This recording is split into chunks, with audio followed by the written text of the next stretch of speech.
కాకతీయ మూలపురుషుడు వెన్నయామాత్యుడి మొదటి నివాస ప్రాంతం కర్ణాటకలోని కాకతీపురం అనే ఊరు పేరు మీదుగా వీరికి కాకతీయులు అనే పేరు రావడం జరిగింది. తెలంగాణ హిస్టరీలో కాకతీయులు అనేది చాలా ఇంపార్టెంట్. మనం ఏ ఎగ్జామ్ రాసినా కాకతీయుల నుండి ఖచ్చితంగా క్వశ్చన్స్ వస్తాయి. సో మనం ప్రాథమిక సమాచారం చూసుకోవాలి. సాహిత్య రచనలు, శాసనాలు, రాజకీయ చరిత్ర, వీరి కాలంలో నిర్మించిన నిర్మాణాలు ఇవన్నీ మనకి చాలా ఇంపార్టెంట్. సో మనం ఈ వీడియోలో ప్రాథమిక సమాచారం అనేది చూద్దాం. ప్రాథమిక సమాచారం అంతా చూస్తే ఖచ్చితంగా 1 or 2 బిట్స్ పడే అవకాశం ఉంటుంది. కాబట్టి ఖచ్చితంగా కాకతీయులు అనే టాపిక్ని పర్ఫెక్ట్గా నేర్చుకోండి. కాకతీయ మూల పురుషుడు వచ్చేసి వెన్నయామాత్యుడు. మొదటి చారిత్రక వ్యక్తి వచ్చేసి మూడవ గుండియ. కాకతీయ వంశస్థాపకుడు వచ్చేసి కాకత్య గుండన. కాకతీయ రాజ్య స్థాపకుడు వచ్చేసి మొదటి బేతరాజు. ఇక్కడ నుండి మనం కాకతీయ టాపిక్ చదువుకోవడం జరుగుతుంది. కాకతీయ రాజ్య స్థాపకుడు మొదటి బేతరాజు. కాకతీయులందరిలో గొప్పవాడు గణపతి దేవుడు. కాకతీయ రాజ్య స్థాపకుడు వచ్చేసి రుద్రదేవుడు. రుద్రదేవుడు స్వతంత్ర రాజ్యాన్ని స్థాపించుకొని పరిపాలించడం జరుగుతుంది. వీరంతా తొలి కాకతీయులు. రుద్రదేవుడి నుండి మలి కాకతీయులు స్టార్ట్ అవ్వడం జరుగుతుంది. మహిళా పాలకురాలు వచ్చేసి రుద్రమదేవి. ఈమె దక్షిణ భారత్లోనే ఫస్ట్ మహిళా పాలకురాలు. మరి టోటల్గా భారత్లో ఫస్ట్ మహిళా పాలకురాలు ఎవరు? మనకి ఢిల్లీ సుల్తాన్లో రజియా సుల్తానా. మనం సబ్జెక్ట్ని ఏ చదివినా లింక్ చేస్తూ చదవాలి. కాకతీయులందరిలో చివరి రాజు వచ్చేసి రెండవ ప్రతాపరుద్రుడు. కాకతీయ అధికార లాంఛనం అనేది వరాహం. వీరు కళ్యాణి చాళుక్యుల దగ్గర సామంతులుగా ఉండేవారు. సో కళ్యాణ చాళుక్యుల రాజలాంఛనం వచ్చేసి వరాహం. వారి నుండి వీరు వరాహాన్ని తీసుకోవడం జరిగింది. వీరు రాష్ట్రకూటుల సామంతులుగా కూడా ఉండేవారు. ఆ రకంగా తొలి కాకతీయులు గరుడ లాంఛనాన్ని తీసుకున్నారు. మలి కాకతీయుల అధికార లాంఛనం వచ్చేసి వరాహం. అదే ఫస్ట్ రాష్ట్రకూట్ల దగ్గర సామంతులుగా ఉన్నారు కాబట్టి గరుడ లాంఛనం కూడా ఉంటుంది. ఫస్ట్ గరుడ, తర్వాత మనం అధికార లాంఛనం, తర్వాత మలి కాకతీయులది వచ్చేసి వరాహం. కాకతీయుల రాజధాని వచ్చేసి ఫస్ట్ హన్మకొండ, తర్వాత దీన్ని ఓరుగల్లుకు మార్చడం జరిగింది. కాకతీయుల అధికార భాష వచ్చేసి సంస్కృతం. అదే మాతృభాష వచ్చేసి తెలుగు. కాకతీయులు ఏ వర్ణానికి చెందినవారు? శూద్రవర్ణానికి చెందినవారు. వీరి మతం అనేది ఫస్ట్ తొలి కాకతీయులు జైన మతాన్ని ఆదరించారు. తర్వాత టోటల్గా శైవ మతాన్ని ఆదరించారు. చాలా టెంపుల్స్ నిర్మించడం జరిగింది, శైవ మందిరాలు. వీరి గురించి తెలుపుతున్న శాసనాలు వచ్చేసి దానార్నవుని మాగల్లు శాసనం. దానార్నవుడు తూర్పు చాళుక్య రాజు. ఇతను కాకత్య గుండెన గురించి అతని పేరు మీదుగా బ్రాహ్మణునికి కొంత భూమిని దానం చేస్తాడు. దాని గురించి ఈ మాగల్లు శాసనంలో తెలపడం జరిగింది. మాగల్లు శాసనం అనేది ఫస్ట్ కాకతీయ వంశ మూల పురుషుడు అయిన కాకత్య గుండెన గురించి తెలుపుతుంది. మైలాంబ శాసనం. ఈమె గణపతి దేవుని సోదరి. ఈమె ఖమ్మంలో బయ్యారం శాసనాన్ని వేయించింది. ఈ బయ్యారం శాసనంలో కాకతీయుల వంశ వృక్షాన్ని టోటల్గా వేయడం జరుగుతుంది. కాస్టు రుద్రదేవుడు వేయించిన హన్మకొండ శాసనం. తర్వాత మోటుపల్లి శాసనం. మోటుపల్లి ఓడరేవు అనేది చాలా ఇంపార్టెంట్. ఇది టైం ప్రీవియస్ ఎగ్జామ్స్లో వచ్చింది.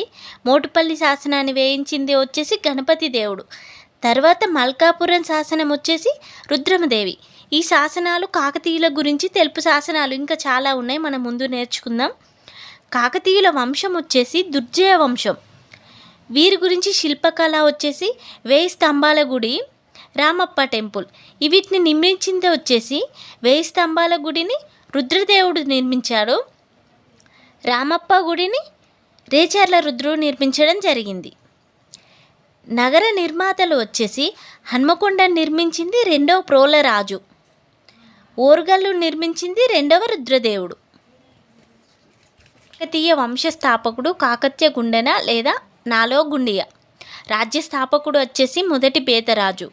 కాకతీయులందరిలో గొప్పవారు వచ్చేసి గణపతి దేవుడు.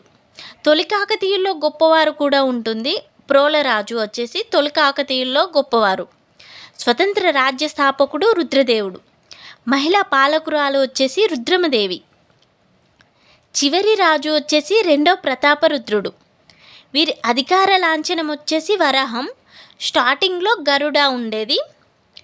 రాజధాని వచ్చేసి హన్మకొండ, తర్వాత దీన్ని వరంగల్కు మార్చారు.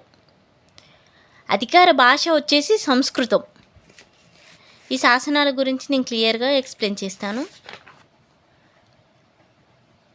కాకతీయుల కాలం నాటి శాసనాలను చూస్తే ఫస్ట్ వన్ వచ్చేసి మాగల్లు శాసనం. దీన్ని ఎవరు వేయించారు? క్రీస్తు శకం 556లో దానార్ణవుడు వేయించడం జరిగింది.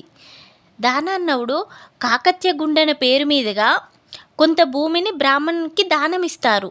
ఆ విషయాన్ని ఈ మాగల్లు శాసనంలో తెలపడం జరిగింది. ఇక్కడ మనం గుర్తుపెట్టుకోవాల్సింది ఏంటి? శాసనం గుర్తుపెట్టుకోవాలి, దాన్ని ఎవరు వేయించారు గుర్తుపెట్టుకోవాలి, అది ఎవరి గురించి తెలుపుతుంది. ఈ 3 విషయాల్ని మనం శాసనాలు చదివేటప్పుడు గుర్తుపెట్టుకోవాలి. నెక్స్ట్ హన్మకొండ 1000 స్తంభాల గుడి శాసనాన్ని వేయించింది వచ్చేసి క్రీస్తు శకం 1063 సంవత్సరంలో రుద్రదేవుడు వేయించారు.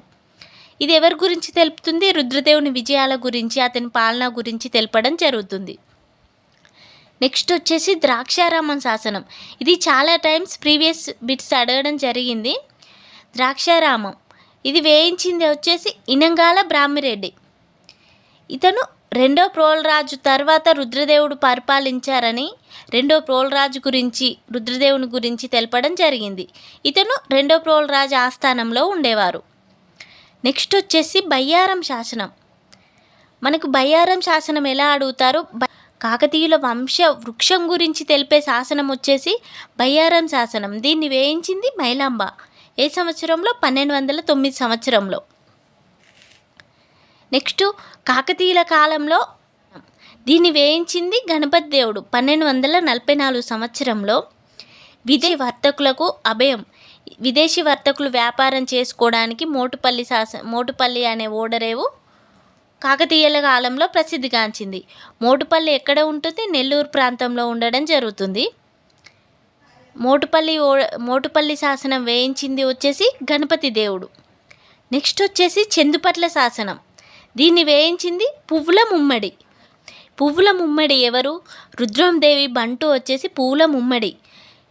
ఈ శాసనంలో రుద్రమదేవి అంబదేవునితో తిరుగుబాటు చేసే సమయంలో ఆమె ప్రాణాలు విడవడం, ఆమె గురించి టోటల్గా ఈ చందుపట్ల శాసనంలో తెలపడం జరిగింది. నెక్స్ట్ శాసనం వచ్చేసి త్రిపురాంతకం. దీన్ని వేయించింది అంబదేవుడు. అంబదేవుడు రుద్రమదేవిని ఓడిస్తారు కదా, దాని విజయాల గురించి త్రిపురాంతకంలో వివరించడం జరిగింది. నెక్స్ట్ శాసనం వచ్చేసి సలకవీడు. దీన్ని వేయించింది రెండో ప్రతాపరుద్రుడు. లాస్ట్ రాజు వచ్చేసి మనకి రెండో ప్రతాపరుద్రుడు. ఇతను పాండ్యుల మీద పొందిన విజయాల గురించి, శ్రీరంగరంగ స్వామి గురించి, శ్రీ రంగనాథ స్వామి గురించి ఈ శాసనంలో పేర్కోవడం జరిగింది. నెక్స్ట్ శాసనం వచ్చేసి మల్కాపురం. దీన్ని వేయించింది గణపతి దేవుడు. విద్యా మండపాల గురించి ఈ శాసనంలో తెలపడం జరిగింది. నెక్స్ట్ శాసనం వచ్చేసి కొలనుపల్లి శాసనం. ఇది మహబూబ్ నగర్లో ఉండడం జరుగుతుంది. వేయించింది లాస్ట్ రాజు వచ్చేసి రెండో ప్రతాపరుద్రుడు 1321 సంవత్సరంలో. ఈ శాసనంలో రెండో ప్రతాపరుద్రుడు చిన్నకేశవ స్వామికి, నరసింహస్వామికి ఆలయాలకు భూములను దానం చేస్తారు. ఆ దానాల గురించి ఈ శాసనంలో పేర్కోవడం జరిగింది. ఈ శాసనాలన్నీ చూసుకోండి. శాసనాల నుండి బిట్ వచ్చే ఛాన్స్ ఉంటుంది. సో మనం ప్రిపేర్ అవ్వాల్సిన అవసరం ఉంది. గుర్తుపెట్టుకోండి, ఆర్డర్ వైజ్ గుర్తుపెట్టుకోండి, ఇంపార్టెంట్. ఈ కంటెంట్ మీకు నచ్చినట్లయితే ఖచ్చితంగా సబ్స్క్రైబ్ చేసుకోండి, లైక్ చేయండి. Thank you for watching.